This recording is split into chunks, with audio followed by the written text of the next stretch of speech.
Oke, di sini kita akan lanjutkan contoh yang lainnya, penjumlahan pecahan dengan penyebut yang berbeda. Misal, ini kita pakai cara yang pertama.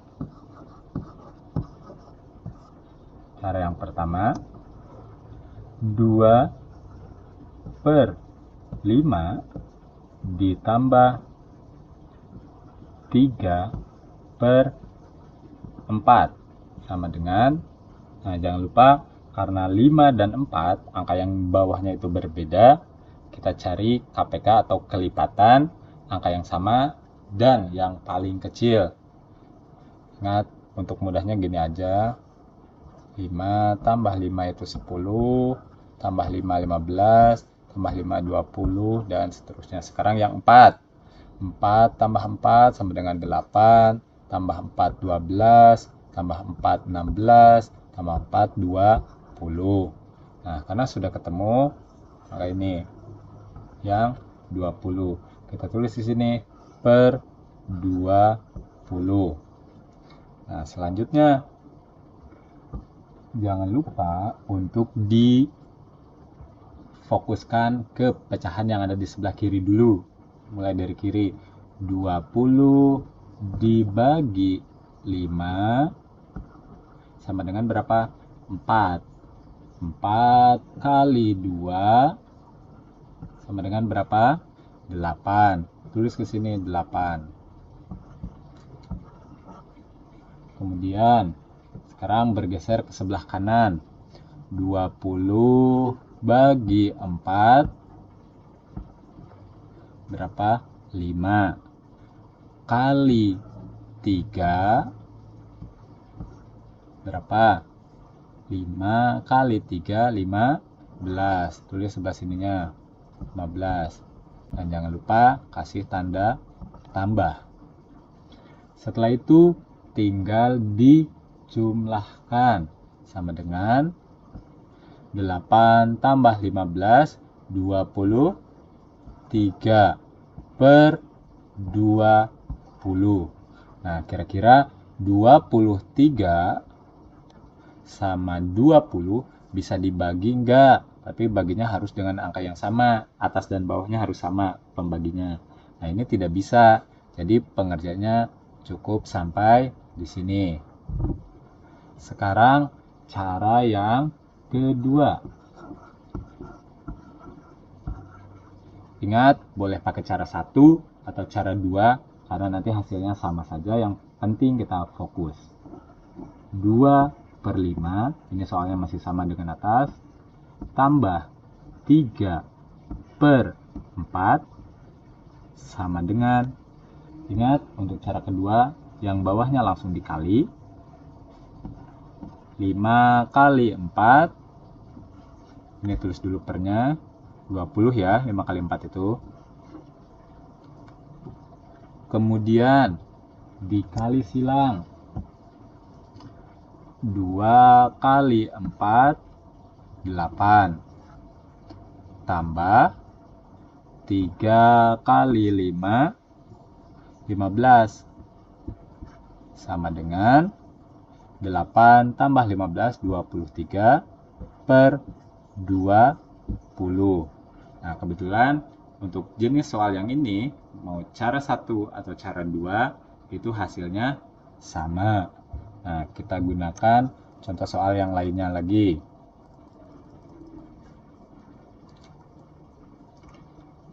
Semisal, ini untuk cara 1. Cara 1.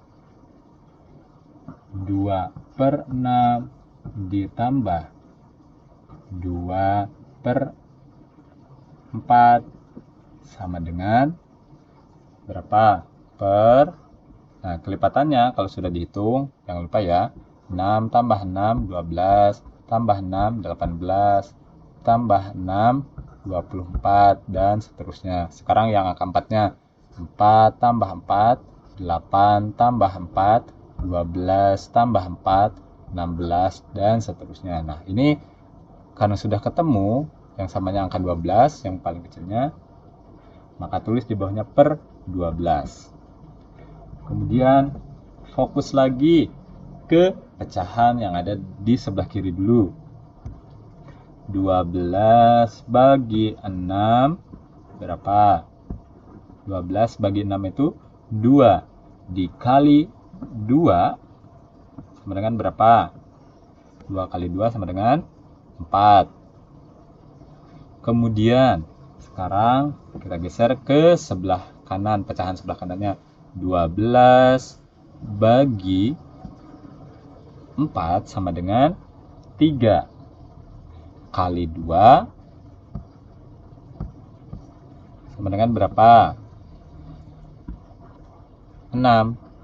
Nah, ini jangan lupa tambahnya sama dengan 4 tambah 6 10 per 12. Nah, karena 10 dan 12 itu bisa dibagi, kira-kira bagi berapa ya? Bagi 2 kayaknya. Coba bagi 2. Tulis 2. Ini juga sama. Ingat ya, atas dan bawah pembaginya harus sama kalau misalkan dibagi. 10 bagi 2 sama dengan 5. 12 bagi 2 sama dengan 6. Maka hasilnya ini 5 per 6. Sekarang kalau menggunakan cara kedua, ini pokoknya jawaban akhirnya itu akan sama. Nah, ini untuk cara kedua. Sekali lagi boleh pakai cara kedua atau cara pertama, bebas. Bisanya yang mana, asal harus teliti. 2 per 6 ditambah, ntar kepanjangan tambahnya, 2 per 4 sama dengan, jangan lupa pernya. Kalau cara kedua ini jangan lupa langsung dikali bawahnya, kali 6 kali 4 24. Kemudian jangan lupa kali silang, 2 kali 4 berapa? 8. Tambah 2 kali 6 berapa? 12. Sama dengan, nah kita hitung, 8 tambah 12, yang ini 8 tambah 12 berapa? 20 per 24. Nah, lihat hasilnya antara cara 1 dan cara 2. Kenapa tadi di awal di video sebelumnya biasanya cara 2 itu hasilnya itu akan lebih besar. Nih, lihat, bandingkan. Kira-kira besaran mana? Besaran cara yang kedua, walaupun terkadang itu cara 1 dan cara 2 itu jawabannya langsung sama angkanya. Nah, tapi biasanya lebih seringnya cara kedua itu akan menghasilkan angka yang besar. Nah, tapi nanti hasil akhirnya tetap sama. Ini kan 20 per 24. Ini masih bisa dibagi, kira-kira bagi berapa ya yang langsung beres gitu. Nah, kita coba bagi 4 ya. Kalau atasnya dibagi 4, maka bawahnya juga sama, harus bagi 4. Sama dengan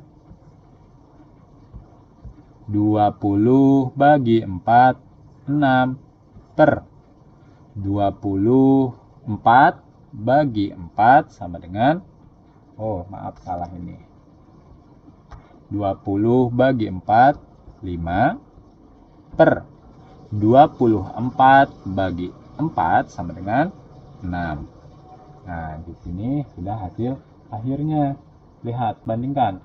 Cara 1 atau cara 2, cara 1 hasilnya 5 per 6, cara 2 pun 5 per 6.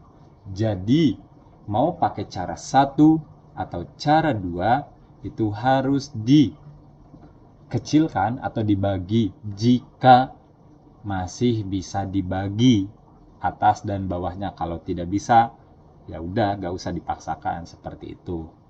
Kenapa? Kalau misalkan tidak dibagi, aku pakai cara ke 1, hasilnya kok 10 per 12, lah temanku pakai cara kedua, kok hasilnya 20/24? Lah, kok berbeda? Nah, ini kan jadi berbeda karena belum dibagi. Tapi kalau sudah dibagi, jawaban akhirnya akan sama. Jadi intinya, boleh pakai cara satu atau pakai cara yang kedua. Bisanya yang mana? Atau lebih mudah dengan cara yang mana? Karena setiap orang akan berbeda-beda cara belajar dan cara memahaminya.